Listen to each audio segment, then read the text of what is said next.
Welcome to Disambiguation. I'm your host, Michael Fauscette. Each week, we interview experts in artificial intelligence, generative AI, and business automation to help business leaders understand how to use these tools for the biggest business impact.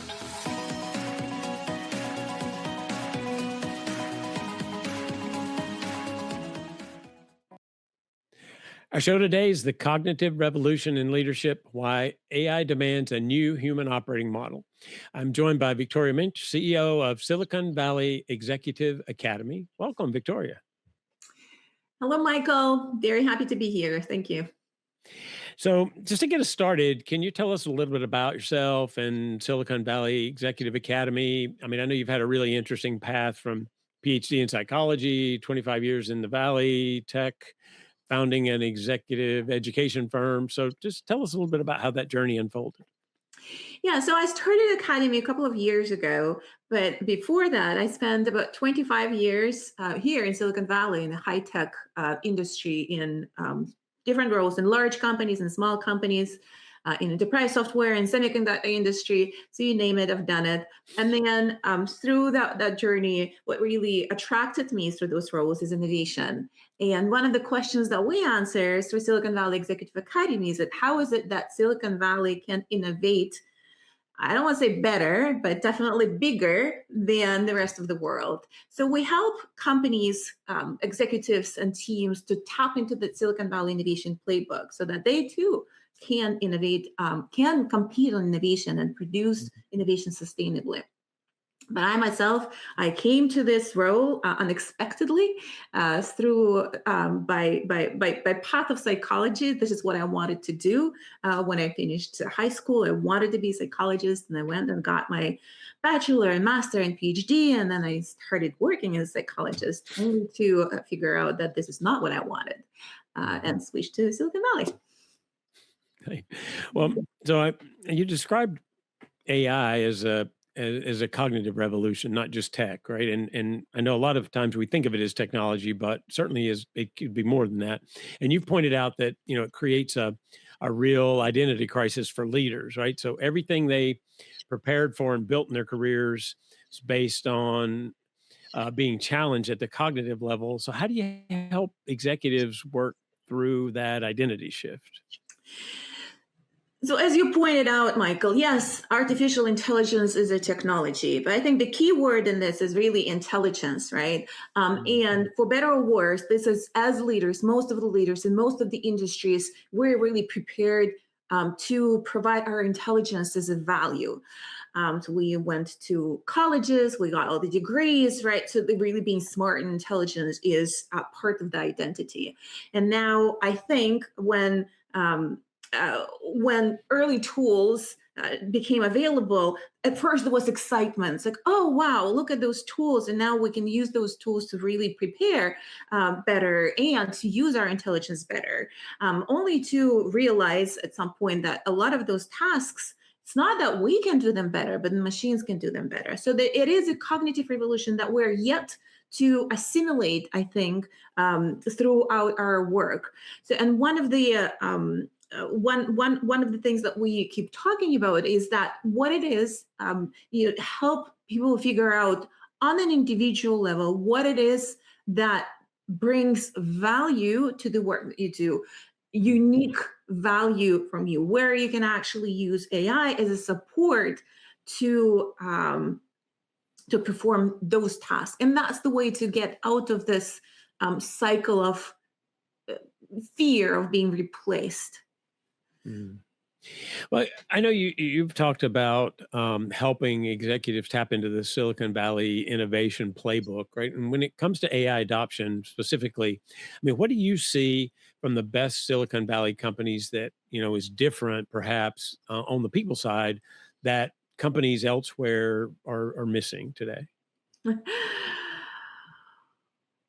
First of all, I want to say, and I hear this from a lot of companies that come to us from outside of Silicon Valley with, again, a fear that they are behind. There's this fear of missing Mhm. out. There is a fear that, oh, the world moved on so fast that we will never catch up. I want to provide assurance to everyone who is listening that that's not the case. So far, nobody, I think, had really figured it out.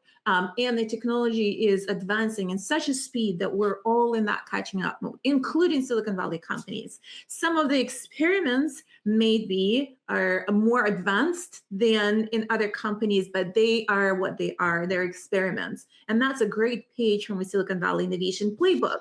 The running really biased toward that action and running those pilots as experiments. The distinction here is that it's not just, oh, let's go and play in the sandbox, but let's really collect data and let's really learn from that data and make decisions based on that data. So I think that's from the company's culture point of view, that bias toward experiment and running those pilots and running those projects as experiment. Mhm. That's a great lesson to learn. And another one I think that we keep talking about is really that failure, right? Embracing failure in a sense. Nobody wants to fail. Nobody wants to start something with the goal in mind to fail.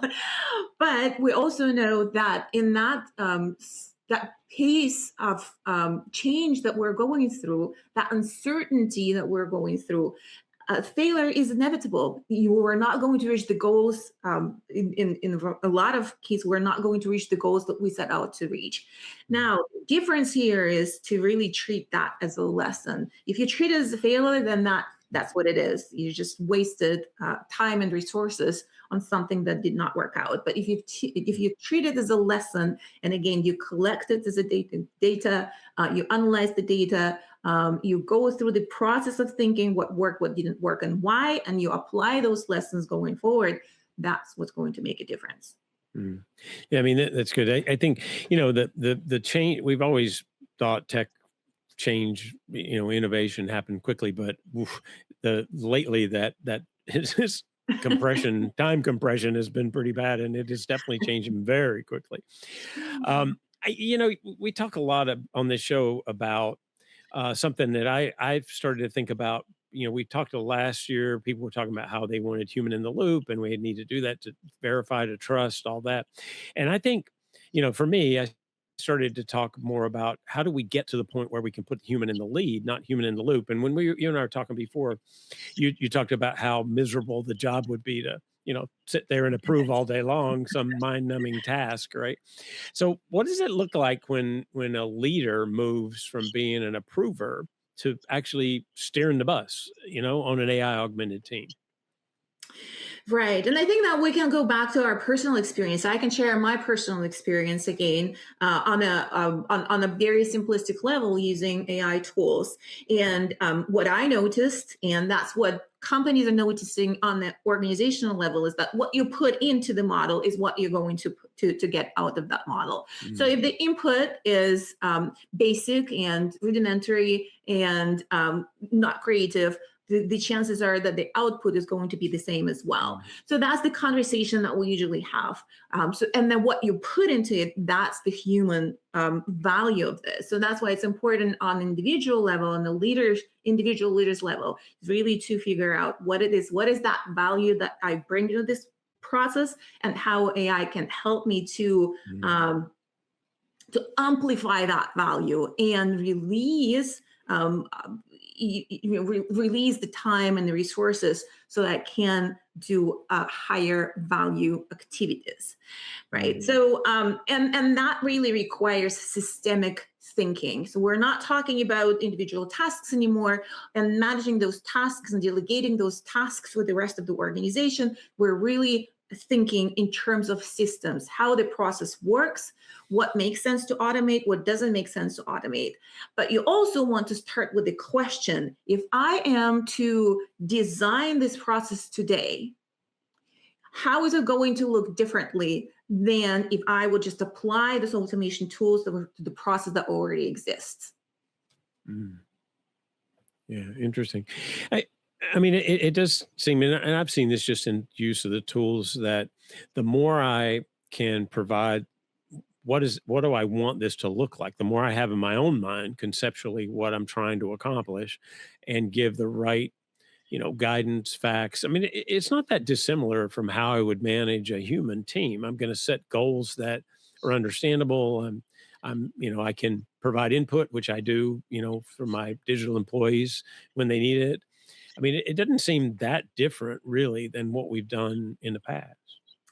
Yes, and I think what you're highlighting here is the value of a subject matter expertise. And I think a lot of companies are really realizing this now. Yes, Mhm. tools are there, technologies are there, but from the cognitive revolution perspective, right? So we have those experiences and we have the vision going forward, our own vision, our own ideas of how it should look like. And that a lot of it's really stemmed out of subject matter expertise. So that's not Mhm. going to go away anytime soon. So that's really something that, when you start talking about the value, that's the value that we're inserting in this process. Yeah, that makes sense. I mean, I know, from a proactive self responsibility sort of standpoint. We were talking about this before, but you talk about how, some people use an AI, they go, AI replaced my task. It did this work. And then other people say, I replace those tasks. So it's like a different framing. I mean, how do you coach leaders to cultivate ownership mindset across organizations rather than, this letting people default to the victim mentality of automation? Well, I think that's actually what distinguishes leaders from followers. And when I say leaders, I'm not necessarily say this as a place on the org chart. So the higher you are in the org chart, the more leadership you Right. have. You can't Right. be a leader at any task, any activity, in any level of the organization. And Mhm. what really distinguishes a leader from a non-leader follower is an ability to take responsibility and Mhm. self-responsibility including. So when we're starting talking about this, what is that responsibility, what does that look like? That's responsibility about how I do my job. What helped me, I remember, was a great advice that somebody gave me, that when you treat your job, your career as your business, that actually starts making sense. So then, if that was my business, if it's not just a job that somebody gave me and somebody pays money, but this is my business, then you start making different decisions. You start meeting different people. You start taking on different projects. You start really looking at this differently. So if this is my business, and I want to grow my business and I Mhm. want to nurture my business, how am I going to approach this? So now you look at the list of activities that you're performing within this job role and say, okay, well, these are the things that I can easily automate and offload. I don't really need to do that, but that will allow me to grow Mhm. further. That's one part of it. The second part that we're talking Mhm. about is that what this automation does, it really unbundles job roles. So when we Mhm. start talking about those AI agents and what they can and cannot do, which it means that within the role that you have defined, there are some pieces that do not make sense anymore to be bundled in one bucket, right? So and that's a responsibility of each of us who wants to grow and really. Flourish in this cognitive revolution is to figure out what we can unbundle and what we can grow, what we can nurture and increase. Mhm. Mm. I mean, it also seems like you're pointing out the difference between management and leadership, right? I mean, management's an org chart, and I have that position, but leadership can come at any level, and it's a very different activity than the simple, execution of a management task. Absolutely, absolutely. And as we are going into this AI enabled future, I argue that the leadership is going to be much more important than the management. So if you look at the management and the way the management structures were developed, they were really developed for a different role. But when we're talking about leaders, right, so we're now talking about these orchestrators. And again, going back to the systemic thinking, it's not just within my particular role, but as a system, how do I actually organize the activity? How Mhm. do I lead those activities systemically, not just delegating tasks here and there? Mm. Yeah, that makes sense.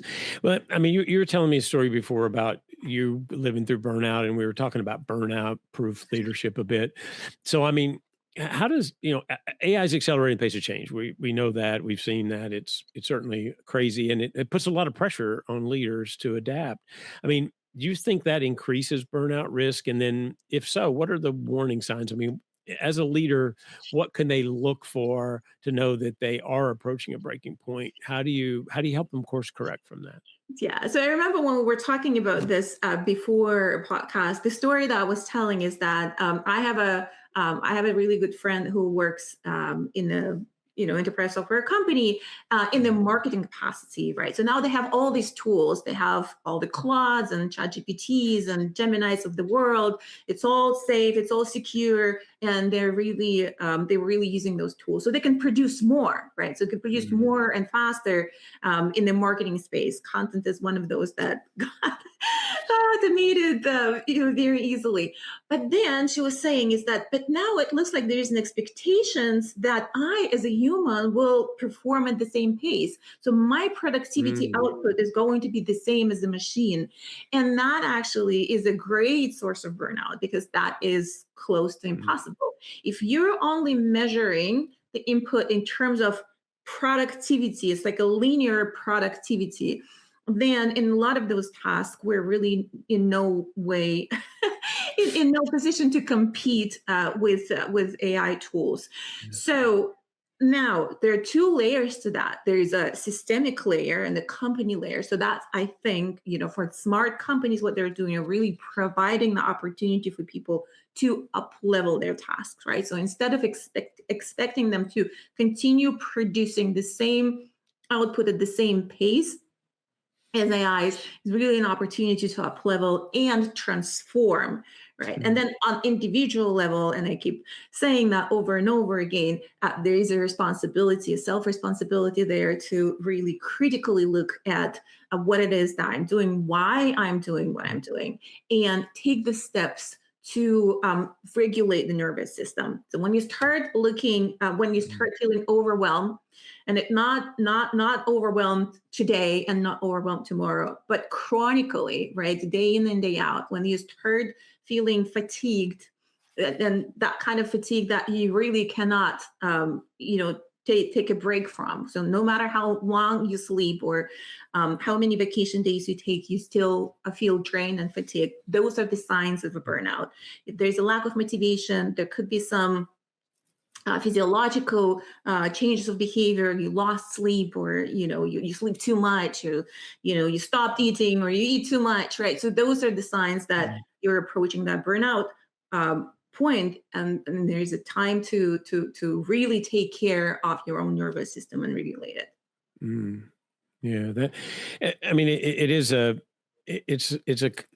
of those things that you see that, and especially with generative AI, I saw this in businesses I worked with over the last few years, that the executives started to put really unrealistic productivity goals in place without really understanding underlying tech. Right? They would go, "Oh, we gave you these agents, we didn't teach you how to use them, and now you're going to be 5 times as productive. So we're going to raise your quota or expectation." Right? So that level of pressure, it's it's self generated in a way, right? Yeah, so how it's almost like we're taking the thinking part for granted. Yeah, yeah, right. I mean, So and crazy. that's one of the things that I think about a lot, and I talk about a lot as well. So how do we actually stay? How do we account for that value of thinking? So take Mm, the example that we were talking about before. So we're all really inundated with that low quality content, and there's more and more of that that's being created, um, really without any discrimination on part of the quality of that.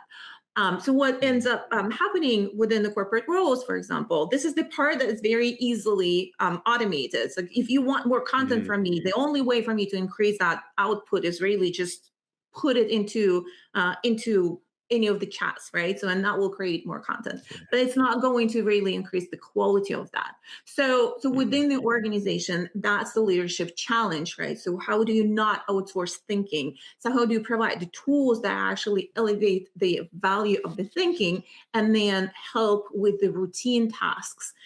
So we're talking about it's so easy to create content, but what we're doing now, we're copying that content from a chat and we're pasting it somewhere. So tons of people just doing copy and paste, Mhm. which is the part that we would like to automate, right? So we would like to create those pieces, and then Right. everything else would happen with automation. So those are the elements of thinking, the transformative thinking that needs to happen in the leadership level, instead of just ramming for sheer productivity of that. So you have to rethink the KPIs. You have to rethink of what it is that you're optimizing for, what it is that you're maximizing, Mhm. so that you can really take advantage of full advantage of the resources that are at your disposal. Yeah, I mean, it's almost like rebalancing the way you think about the AI and saying that, I still want people in the creative part, and I want to automate those things that really aren't taking advantage of the a unique human capability. Right, exactly. So this is just one of the part. There's a creative element to that, but I'm sure there are other, I'm sure I know there are other Mhm. scenarios that we're talking about. So if there is a process that really got created because it was covering some kind of a hole within the organization, right? So there was Mhm. some kind of a breakage in the workflow, in the smooth workflow, and was covered with an activity. Now we're not actually rethinking the workflow. What we're saying is like, well, this is the part that's a bottleneck, and we're not thinking that it was created to cover the hole and the breakage in the Yeah. workflow, right? So we're just providing automation. What does it do? It actually creates more noise. Your workflow is not Mhm. getting repaired. It's just you're covering that breakage that shouldn't exist there anyway. So those are the Yeah. things that we're talking about when we're talking about automation, especially on the enterprise level. So take the time to apply that mindset. It's really a mindset. Just stop and stop taking break, listen, and Yeah. look around. What can I do now that I couldn't have done 5 years from now? What am I doing Mhm. now that shouldn't exist? How do I actually approach this differently? That's the transformative part, that the innovation Mhm. part. That's when we were talking about that AI is not a tool, is really a transformation opportunity. Yeah. That's what we're talking about. Yeah. I mean, lately I've written a bit about, an automation trap, right? And where companies and agents apply, to existing work, instead of kind of redesigning. So it's kind of what you're talking about with the process thing. It's like if I automate a broken process, then I have a broken process that works by itself, but it didn't fix anything, right? So I mean, so it's faster, but that's Right. not good. Yeah, it's Um, probably cheaper in a short period of time. Longer on the longer term, it's not even cheaper, right? oh yeah, I guess that's true. So I mean, working with executives, like you have what does it take to get an organization to redesign the work and not just automate the broken process? Yeah, wait, it does take leadership. And I do like to talk about leadership on each and every level. So if you're an individual, you do have power, right? So you are empowered to change things around you. But at organizational level, it really makes a difference whether you have that executive leadership and that desire and that attitude of transformation. So what it takes is really uh, intentionally putting that time into thinking and into designing those transformative processes. So when we're talking about it's assigning owners and stakeholders who Mhm. owns this initiative. It's collaboration throughout the organization and different functions of the organization. It's really working with the rest of the organization as subject matter experts to elevate that subject matter expertise so that it can be contributed to this discussion, right? But that leadership and the vision and attitude and an intention to transform, that comes from the top, from C level. Mhm. Yeah, I mean, that really is human in the lead, right? I've gotta set the right direction, goals, and Yeah. I mean, it strikes me that what you guys are doing really sits at this intersection of neuroscience, psychology, and leadership strategy. So, I mean, for a business leader who wants to build an organization where people and agents work together in a hybrid workforce effectively, what are what are two or three things that they should prioritize right now, that really most organizations aren't looking at, or they're overlooking? Yeah. So I think the first one is what we've been talking about throughout this discussion. So redesign work, not just apply tools, Mm, redesign work. We do meticulously, ask people to approach this way, but that kind of which decisions should be owned by humans, which tasks should be performed by agents. What's the escalation task if it's going wrong? So these are the things that help you to redesign that work. The mm, second one is really build trust. So we were talking about this identity crisis and the fear and irony. What people don't like uncertainty. It's not like everybody wants to hear good news all the time, but we want clarity, right? So building that trust through clarity and not through slogans, through mhm, really understand helping people through ambiguity. This is what we're doing and why we're doing this. That builds that trust. So we're mhm, not in the dark. We're not, your people are not feeling that they lost control over situations. They understand the steps and they understand the consequences of those steps. mm, And the third one is really look at the leadership qualities, right? That human qualities of like leadership. What is it? The uniquely human traits that AI cannot replicate at this moment. That sense mm, making that we're talking about, the judgment, the context. That's what we provide. That's what's actually going to change the quality of the output. mm. Yeah, that makes sense. I mean, we have to find the balance between what human capabilities are and what digital workers' capabilities are, and how we balance those things. That makes sense. If we pull the crystal ball out for a bit and think about the future, right? So looking ahead, as agents take more and more of the routine task, and some of the cognitive work. I mean, obviously they're getting more and more capable. How do you see leadership evolving, for organizations? And then if I'm coming into the workforce, I'm going to move into a leadership position. What does the next generation really need to think about, look like, train for? I mean, what should they know? Yeah, so I think one of the important changes would be from a task management to the system design. So now we talked about this task management. That's how management systems were actually developed. That's through the industrial age. This is how they perform. It's really best for those industrial age kind of organizations. Now we're moving into a much more free flowing Yeah. world. So that system design, how you actually understand the system and that systemic level of thinking, that's a big change for leadership, I think. So Mm, leaders who are looking to step into that role and grow in their career and build and grow organizations should really start developing those system level thinking and design, not just thinking, but design of that.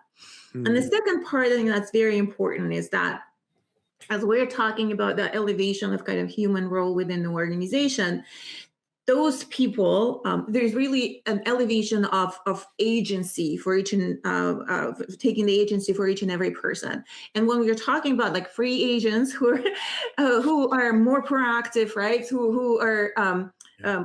um, who are really rewarded for their thinking and for that systemic thinking, then there's a totally different level of leadership that's required from a human perspective. There's an empathy, there's a motivation, there's a Mm, mentorship that we're talking about. How do you motivate these people to actually contribute into your organization instead of going and contributing in their own businesses? So those are two I think important changes that are going to make a difference for the next generation. One is the system design, and the second one is really more of an empathic mm. level of leadership.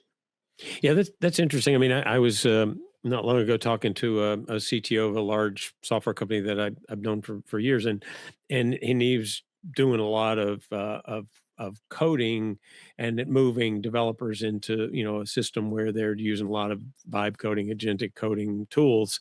And I said, like, are your developers worried about losing their jobs? I mean, you know, that seems like a reasonable fear. And he said, the thing is, what we're trying to do and what they've put in place is they're trying to take those developers and move them to a different level, because the the the coding that you see from the automated systems, that's a junior developer's level work. Now, maybe someday it'll be more than that, but right now it's that. But what they really need is this conceptual design, the capability to understand, what do I want the system to do? What should it look like? Because that's something that can't be done by the tools today. Exactly. So when you say it's like, what are they worried? It's like, no, they're elated. Right. So I was, I think I heard a quote from NVIDIA CEO. He said something along the lines like, I don't want my software engineers to code at all. I want them to solve problems. So as a business owner myself, when I'm looking at my employees, that's exactly what I want. Mhm. I want them to solve problems that move the business along. And the better they can do that, the better for me. So I don't want them to waste time to do routine tasks. I want them to continuously be in that problem solving mode. And I think that's what actually the promise of AI that we should embrace is that, right? So that we have those meaningful jobs that are worthy of our human capabilities and abilities in the human brain, Yeah. and all those unique human qualities. Mhm. Yeah, that's great. I really interesting conversation. I appreciate you joining today.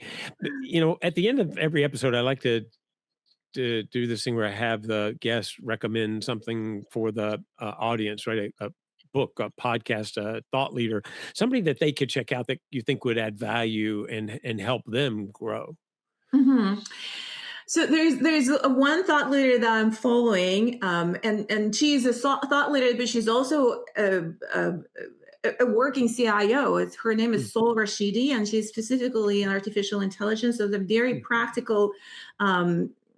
very practical thoughts and ideas and tips on how to implement artificial intelligence, but at the same time, a lot of thinking about the value of human qualities and the intersection of artificial intelligence and human thinking, and how artificial intelligence elevates that human thinking.